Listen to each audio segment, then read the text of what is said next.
Makanya bahasa Arab itu kosakatanya paling banyak.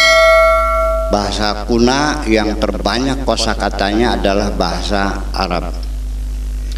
Bahasa Ibrani saja hanya 6.000 kosakata, bahasa Arab sampai 14.000 kosakata. Bahasa Indonesia paling 2.000 kosakata. Ditambah lagi setiap kosakata dikonjugasikan. Kata santri ini namanya ditasrif. Sok hitung aja. Satu kata itu sudah saya hitung dikonjugasikan menjadi 114 kata.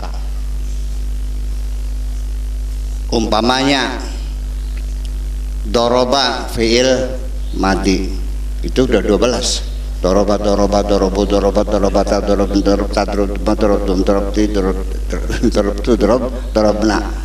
Kemudian fil mudhari'nya 12 lagi yatriban yadribu. Nah, kemudian fil amarnya 3 idriba idribna. Isim fa'ilnya doribun doribani doribuna durabun. Nanti bentuk jamannya banyak lagi.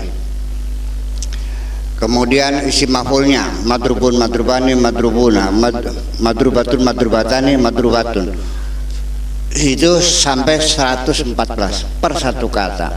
Jadi kalau 16.000 dikalikan 140 berapa kira-kira? Itulah makanya kamus bahasa Indonesia Purwodarminta itu 200 halaman, tipis sekali.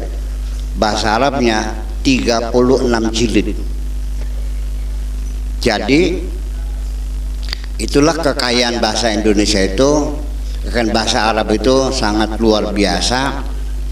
Untuk perbandingan, umpamanya bahasa Indonesia ini umpamanya tidak mengklaim bahasa Melayu, ya, tetapi semua bahasa daerah diakomodir menjadi bahasa nasional. Ya Jawa, ya Sunda, ya Bali, Madura, ya Batak, ya Dayak, semua jin. Jadi berapa suku dipakai semua. Maka yang menjadi adalah luar biasa.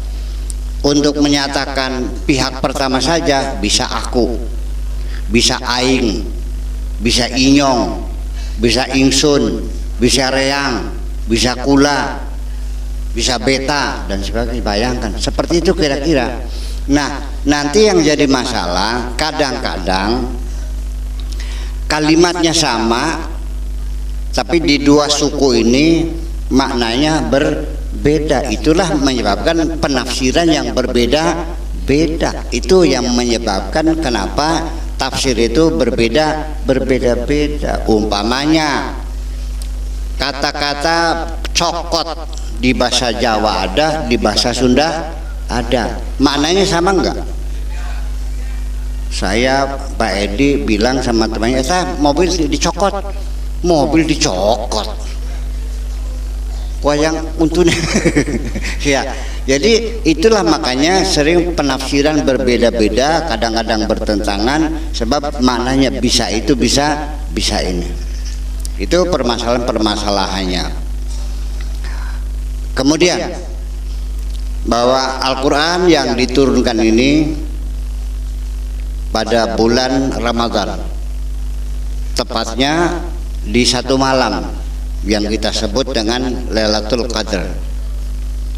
Jadi jangan dianggap bertentangan ketika di satu ayat inna anzalnahu fi lailatul qadar wa ma adraka ma lailatul qadri khairum min alfi tanazzalul malaikatu warruhu fiha bi'izni rabbihim min kulli amrin salamun hiya hatta matla'il fajar. Ini ayat menerangkan Al-Quran diturunkan pada Lailatul Qadar. Tetapi ayat yang lain syahrul ramadhan alladzi unzila fihil Quran diturunkan pada bulan Ramadan. Ini tidak bertentangan karena diduga Lailatul Qadar itu adanya pada bulan Ramadan. Mudah-mudahan saja malam ini adalah malam Lailatul Qadar. Nanti kita akan mendapatkan keuntungan berlipat ganda. Nisbatnya yaitu 1 bulan itu sama dengan 1000 bulan. Tapi nggak usah ngitung pahala, saya nggak bisa ngitung pahala. Yang penting Mudah-mudahan malam ini kita anggota majelis zikir mendapatkan Lailatul Qadar. Lalu nanti apa keistimewaannya? Kalau kita dapat malam Qadar ini, nanti ada namanya peningkatan kualitas hidup. Yang tadinya sakit-sakitan sembuh, yang tadinya suaminya galak jadinya santun, yang tadinya warungnya nggak laku jadinya laris. Yang tadinya kalau sholatnya malas jadinya rajin, yang tadinya ngewer-ngewer jago ganti ngewer-ngewer tasbih. Akan terjadi peningkatan kualitas hidup yang luar biasa, perbandingannya 1 berbanding 1000. Tetapi kata 1000 ini jangan diartikan secara matematika 1 banding 1000 beneran. Jadi jumlah 1000 ini artinya hanya angka kebulatan saja. Dalam kehidupan sehari-hari menyebutkan itu seringnya dibulatkan saja, kekurangannya digabung saja. Umur saya 71 tahun, itu dibulatkan. Kalau dihitung tidak mungkin pas, bisa lebih 1 menit, bisa lebih 1 jam, bisa lebih 1 hari, bisa lebih 1 tahun, bisa lebih 6 bulan. Digenapkan saja. Dari sini ke Jakarta 280 kilo, sok dikilanin, pas enggak? Pasti ada lebih, ada kurang. Itulah mana kebulatan. Zaman dulu kalau orang kaya namanya jutawan, betul? Sekarang orang kaya namanya apa? Nah, nanti sebentar lagi triliuner, nanti lagi seberhahaha. Jumlahnya sudah dunianya seberhaha, artinya udah kebatasan. Iya, jadi itulah mana kebulatannya seperti itu.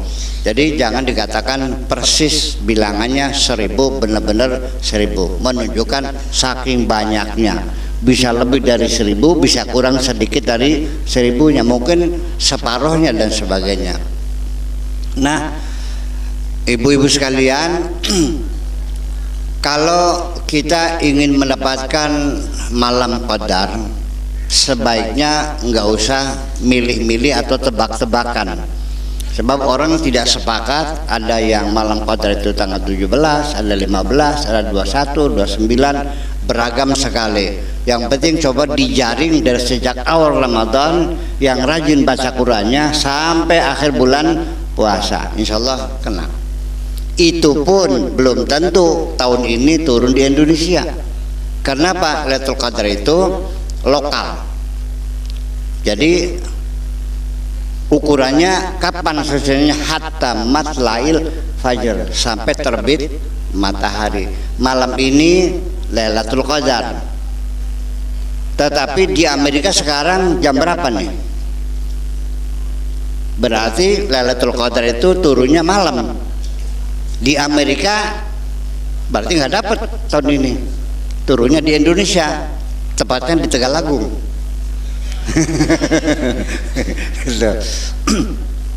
Jadi begitu fajar ya sudah, Amerika nggak dapat, berarti Lailatul Qadar ini sifatnya lokal, turun di suatu tempat, tidak di tempat yang lain. Sebab kalau mengikuti matahari, nantinya Lailatul Qadarnya ikut muter dong jadinya. Nggak selesai nanti gitu. Nah, itu. Nah, kemudian kita juga bersyukur kepada Allah Subhanahu wa Ta'ala bahwa kita punya pertinggal, punya arsip yang asli. Ini diselamatkan oleh seorang manusia yang cerdas, namanya Umar bin Khattab. Jadi ketika Nabi meninggal dunia, ini Al-Quran yang kita baca sekarang ini dulunya masih berserakan di batu-batu, di pelepah korma, di kulit. Nah, setelah Nabi meninggal dunia, ini terjadi peperangan. ya perang saudara, konflik horizontal karena persoalannya berebut khilafah. Khalifah itu artinya siapa yang meneruskan perjuangan setelah Nabi Muhammad. Jadi Sayyidina Ali kelompoknya mengklaim karena ini anak, ini menantu, ya khilafah ke anak. Tapi kelompoknya Abu Bakar mengatakan tidak, terjadi persengketaan. Orang Muhajirin bilangnya ini negeri kami, ya harus pemimpinnya dari orang dari Ansor, ya bilangnya harus dari Ansor. Kata orang Muhajirin harus orang Muhajirin. Kata Ansornya, kenapa kamu jadi khalifah di sini? Kamu kan orang Mekah, di sana pulang, ini negeri saya aja. Masa orang dari Lampung pengen jadi gubernur, jadi bupati di Indramayu, ya kan gitu. Jadi ya kami, negeri kami. Kata orang Muhajirnya, ya kami lebih berhak jadi khalifah karena kami berjuang, yang babak belur, yang banyak korban, kami orang Muhajirin. Kamu maka bagian enaknya aja. Nah akhirnya terpilihlah Abu Bakar, tetapi kan dituntut. Alasannya apa Abu Bakar? Alasannya karena Abu Bakar itu diangkat jadi khalifah karena Nabi Muhammad tidak pernah menyuruh siapapun ngimami sholat kecuali Abu Bakar, sehingga ditetapkanlah ini sebagai bukti Abu Bakar berhak menjadi khalifah. Kata orang Syiahnya, yang gak bisa dong, imam sholat dan imam masyarakatnya berbeda. Nah orang Syiahnya juga punya hadis-hadis yang sangat banyak sekali yang menunjukkan bahwa yang berhak adalah Sayyidina Ali. Ana Madinatul Ilmi wa Aliyun abwabuha. Aku adalah kota ilmu dan pintunya adalah Ali. Banyak sekali hadisnya, nggak usah disebutin sekarang di sini, mungkin nggak habis nantinya. Tetapi itu bahwa sekali lagi bahwa persatuan umat Islam yang dibangun oleh Kanjeng Nabi pada detik pertama Nabi meninggal, persatuan itu sudah pecah kongsi. Dan sampai sekarang umat Islam saling bunuh membunuh sampai sekarang. Yang belum terjadi itu di Indonesia. Jadi umat Islam yang paling damai, umat Islam yang rukun, yang tidak pernah saling bunuh membunuh, itu yang paling hebat ternyata di negeri kita ini. Kenapa? Karena kita dari awal tidak menyebutkan negara agama. Ya, kita paham nasionalisme bahwa negara kita jangan berdasarkan suatu agama apapun. Tetapi negara kita adalah negara yang bertuhan. Makanya Pancasila, sila pertama ketuhanan yang Maha Esa, sehingga semua agama diberi hak yang sama, ya dihormati sama dihormati dan diurusin sama-sama. Ya ibaratnya kita ini punya rumah kita bersama, masing-masing agama punya kamar masing-masing, ruang tamu kita urus bersama. Enak apa begitu tuh? Itulah alhamdulillah. Ya udah jangan macam-macam, udah Pancasila aja deh. Yang sudah terbukti sejak merdeka sampai sekarang tidak terjadi konflik horizontal. Sebab kalau namanya agama itu selalu terjadi konflik. Karena di dalam agama Islam sendiri tidak satu, banyak mazhab. Yang satu dengan yang lain saling kafir mengkafirkan, saling bidah membidahkan. Di sini di Indonesia belum sampai saling bunuh membunuh, tapi paling saling ejek mengejek, saling kafir mengkafirkan dan bid'ah membid'ahkan. Itu mah abaikan aja lah. Kalau dia bilang bid'ah lo, ya udah makasih. Kafir lo, ya udah makasih. Musyrik lo, nggih makasih. Dah tinggal pergi aja. Udah tanya mau kemana? Mau berak gitu aja. Setuju? Tolong titip jangan sampai kita bertengkar dalam masalah semacam ini. Pokoknya mana yang benar kita nggak tahu. Tetapi akibat dari peperangan ini, apa yang terjadi? Akibatnya pemberontakan pertama kali disebut dengan Harbur Riddah, menolak kepemimpinan Abu Bakar itu khususnya adalah karena persoalan mereka tidak mau membayar pajak, ya menuntut keadilan, minta artinya daerah mereka minta dibangun, ya kan biasa terjadi gerakan semacam itu. Nah, dalam perang-perang itu ternyata apa yang terjadi?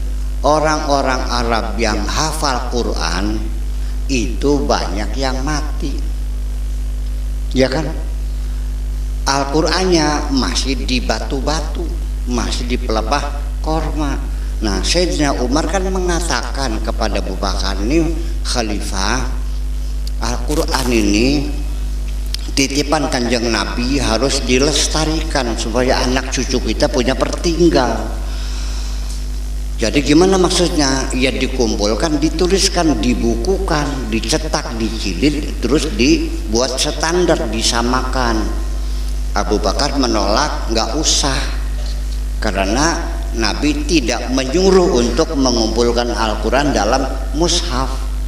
Jadi apapun yang tidak disuruh oleh Nabi namanya bid'ah. Berarti mushaf ini bid'ah. Paham nggak? Kalau tanpa bid'ah itu kita kehilangan arsip. Alhamdulillah ada bid'ah. Kalau nggak ada bid'ah itu, aduh bagaimana ya? Berulang kali mohon direstui, tetap ditolak lagi, terus ngeyel Abu Bakarnya sampai akhirnya menyetujui, tapi sambil ngosong. Ngerti ngosong? Ya udah silakan, tapi jangan pakai uang negara. Nah, uang pribadi. Oke, kebetulan ada orang dermawan namanya Sayyidina Utsman bin Affan. Oke, saya tanggung biayanya semua, seperti itu. Nah, dari situlah maka ketika dikumpulkan, ya nggak bisa dibaca. Jadi yang bisa membaca itu orang yang sudah hafal Quran, ya karena tidak ada petunjuknya. Nah itulah makanya mulai dikasih titik, dikasih tanda ayat, ya kan, dikasih tanda waqaf, tanda laz, alam alif, ada dengan qola, ada shola, ada sakta, ada sajdah. Itu adalah rambu-rambu supaya bacaan Quran kita benar. Saya kira itu prosesnya. Jadi yang kita baca sekarang ini itu Quran yang sudah disempurnakan berulang, alhamdulillah gitu. Nah, ya seperti itu. Oke, kita kembali lagi. Ini karena yang penting kita dapat pengetahuan tentang Al-Quran aja dulu ya. Ini basic info namanya juga. Al-Quran yang kita peringati ini adalah Al-Quran yang diturunkan. Jadi kalau yang menurunkan itu Allah, bahasa Arabnya anzala. Inna anzalnahu. Kalau anzala itu mesti yang melakukannya adalah Allah. Tapi kalau nazala yang melakukannya malaikat. Wa nazala bihi ruhul amin. Kalau nazala tanzil itu maknanya diturunkannya sedikit demi sedikit. Nah, jadi Lailatul Qadar itu adalah pada saat itu Allah menurunkan Al-Quran dari Lauhil Mahfuz ke Sama'id Dunya, atau disebut juga Baitul Izzah. Nggak tahu di mana, apakah di black hole-nya Bima Sakti atau di black hole-nya Omega Centauri, karena kita juga berjuta-juta galaksi yang kita ketahui baru 10. Nggak tahu di mana, wallahu alam, Allah yang tahu di mana letaknya itu. Ada lagi yang mengatakannya mawaqi'in nujum, seperti firman Allah mengatakan wala uqsimu bimawaqi'in nujum wa innahu laqasamul law ta'lamuna alim innahu qur'anun karim fi kitabim maknun la yamassuhu illal mutahharun. Nah, jadi Mawaqi'un nujum itu tempat putaran galaksi-galaksi. Nah, di mana? Betul lah, saya nggak tahu. Sampai sekarang juga kita nggak tahu ada berapa galaksi itu. Nah, setelah itu turun semua sekaligus, daf'atan wahidatan. Tetapi kenapa tidak sekaligus? Nah, dari Baitul Izzah diturunkan ke bumi ini bertahap sesuai dengan situasi dan kondisi, sesuai dengan peristiwa-peristiwa yang dihadapi oleh Kanjeng Nabi Muhammad SAW. Saya ingin fokus di sini bahwa Al-Quran diturunkan sekaligus, itu anzala.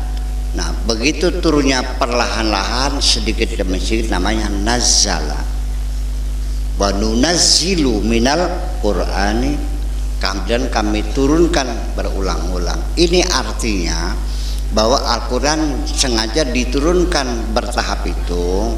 Wa kadzalika linusabbita bihi fuadaka, sengaja sedikit demi sedikit supaya Kanjeng Nabi bisa bertahan, bisa kokoh hatinya, sebab kalau sekaligus menjadi masalah. Jadi artinya gini, Nabi menghadapi satu masalah, turun Al-Quran, menghadapi situasi, turun Al-Quran terus gitu. Dari pertama kali yang turun itu adalah Iqra bismi rabbikal ladzi khalaq di gua Hira, dan yang terakhir itu adalah al-yawma akmaltu lakum dinakum wa atmamtu alaikum ni'mati wa raditu lakumul islam dina.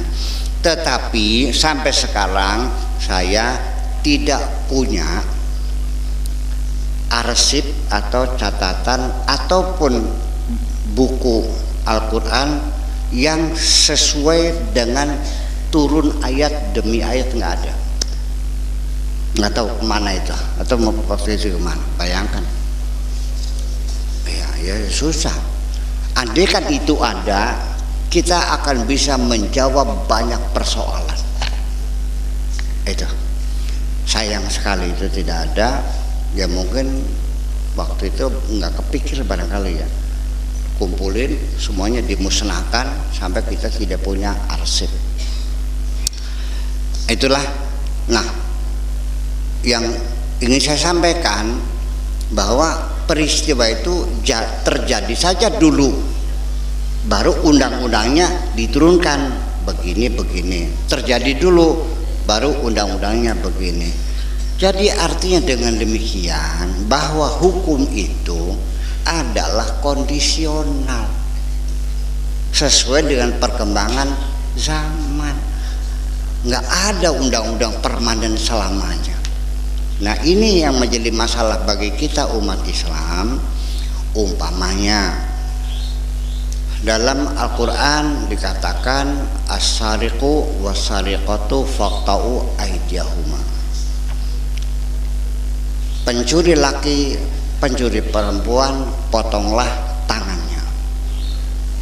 Ini pernah dilaksanakan, tetapi seluruh negara Islam menolak penerapan hukum potong tangan, kecuali satu negara, namanya negara apa? Saudi Arabia. Sangat mengerikan, tangan orang dipotong, bayangkan. Ya Allah ya Rabbi, nanti cari makannya bagaimana? Dunia menolak, negara Islam menolak, tinggal satu, potong tangan ditiadakan. Nah, ini ngotot, wa man lam yahkum bima anzalallah fa ulaika humul kafirun. Jadi kalau kita menolak hukum tangan berarti kafir. Nah, ini artinya kepengennya permanen selamanya. Paham nggak? Sekarang dunia menolak hak asasi manusia, semua menuntut supaya hukuman mati ditiadakan. Hukuman itu bukan membalas dendam, tapi memperbaiki manusia supaya menjadi baik. Betul nggak begitu? Nah, saya ingin mengatakan di sini bahwa satu, potong tangan hukum mati itu namanya shock terapi. Hukuman yang keras itu hanya membuat efek jera. Tetapi setelah kembali menjadi baik, ya hukumannya diturunin lagi. Betul enggak?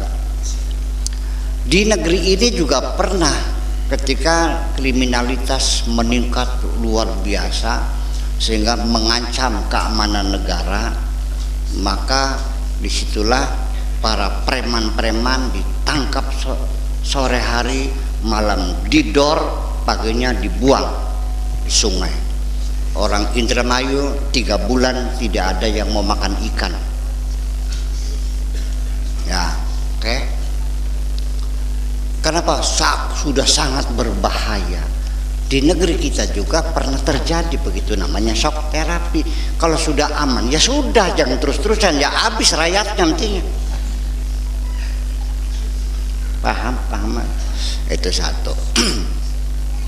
Kemudian yang kedua, itu potong tangan, penggal kepala, rajam, itu namanya hududullah. Tilka hududullah, itu adalah had.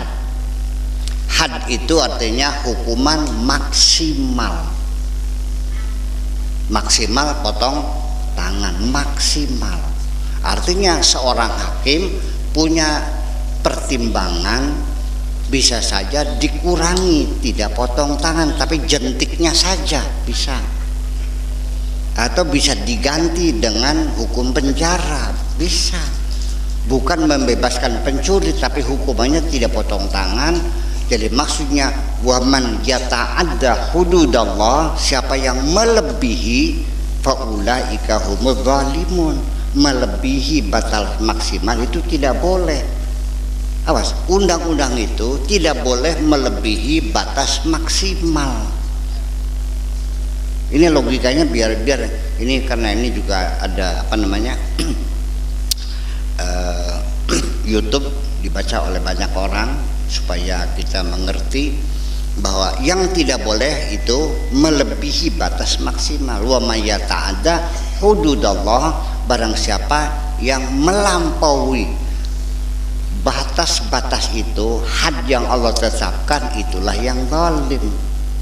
Jadi yang tidak boleh itu memotongnya sampai sikut, yang tidak boleh itu memotongnya sampai pundak, maksimal di pergelangan tangan. Kalau kurang boleh ya boleh, kalau kurang mah itu. Jadi artinya saya mohon kepada umat Islam jangan gamang bahwa situasi kondisi menentukan bahwa peraturan undang-undang perlu disempurnakan, karena dinamika kehidupan manusia itu terus berkembang. Umpamanya seorang suami dalam hukum Islam itu sekeluarnya dari mulut suami cerai itu sah dan jadi, betul enggak? Dengan bergurau pun jadi, dengan marah pun jadi. Pokoknya laki-laki kalau ngomong saya cerai berarti sudah cerai. Itu. Ini dulu. Sekarang banyak laki-laki hidung belang. Nih, ini kunyuk semua ini.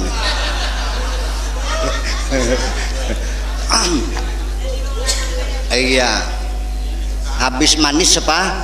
Dibuang, kawin lagi, cerai lagi. Nah kan seperti itu. Nah, mengantisipasi jangan sampai perempuan jadi korban para hidung belang, mencerai seenaknya saja, maka kita bikin undang-undang perceraian tidak sah dengan mulut, tapi harus diproses di pengadilan. Setuju? Iya. Dulu orang suami boleh kawin 4 perempuan. Memangnya perempuan nggak ada harganya? Enak baik. Alasannya Pak, sunnah Rasul. Saya bilang gue tonjok dulu kalau bilang sunnah Rasul. Masalah dalil belakangan. Itu ini namanya sunnah nafsu namanya. Iya, mana mungkin masa menyakiti hati istri kok sunnah? Ayo, krungu. Nah, Nah, ini poligami ditanggapi oleh negara-negara Islam bervariasi. Ada yang tetap melestarikan seperti negara Saudi. Ada negara Islam yang melarang, mengkriminalkan, masuk penjara kalau boleh, seperti di Turki sama di Tunisia. Nah, Indonesia ini paling hebat, melarang juga tidak, mengkriminalkan juga tidak, melestarikan juga tidak, tapi diatur sebaik mungkin. Laki-laki yang mau kawin lagi harus minta izin sama istri tuanya. Nah, ya, tetapi ini sering terjadi. Caranya itu setelah ketangguhan punya istrinya, suaminya istri lagi, ternyata ada surat persetujuan. Katanya kapan saya buatnya? Tapi cap jempolnya ada. Rupanya oh kelingan, pernah suatu malam bangun tidur jempolnya hijau.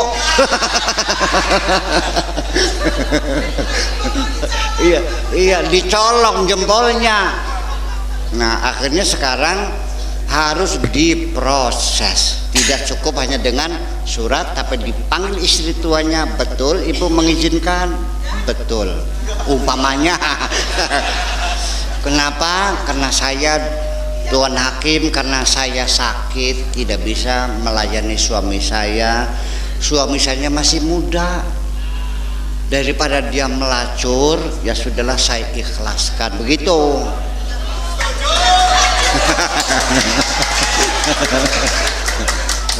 Jadi hukum itu selalu kondisional, paham? Kondisional itu artinya bisa disempurnakan, bisa direvisi sesuai dengan kondisi. Kecuali ibadah itu kan sudah selesai. Ibadah itu seremoni, sholat, zikiran, puasa, haji itu nggak perlu diijtihadi. Dan nanti keputusannya, namanya hukum itu tidak pernah pasti. Ya, seorang ulama mengijtihadi satu hukum, hasilnya berbeda. Ada yang bilang sunnah, ada yang haram, ada yang makruh, ada yang mubah. Berarti fikih itu sifatnya dugaan, tidak pasti. Makanya terlalu bodoh kalau orang Islam bertengkar urusan fikih. Fikih itu dugaan, tidak pasti, paham nggak? Ya kan? Yang nyenggol istri mengatakan batal, mangga silakan wudhu lagi. Yang mengatakan tidak batal silakan langsung sholat. Kedua-duanya tidak punya alat bukti yang pasti bahwa itu benar. Ya kan? Bisa aja tukaran maningkah. Jadi kalau ada orang Islam bertengkar tentang hukum, ini berarti dua-duanya nggak paham. Iya kan, sama-sama orang dugaan. Ini kaca atau plastik, bisa dibuktikan kebenarannya. Sambil korek dibakar meleleh, oh berarti yang benar adalah plastik, benar. Begitu dibanting pecah, oh berarti kaca. Kalau wudhu batal atau tidak, bagaimana membuktikannya? Paham? Ya sudah, sekarang begini aja, yang wudhunya batal, yang tidak batal silakan wudhu lagi, yang tidak batal silakan langsung sholat. Yang kunutan silakan, yang tidak silakan, yang tahlil silakan, yang tidak silakan. Tolong jangan saling membid'ahkan. Masalah sorga urusan Allah. Setuju?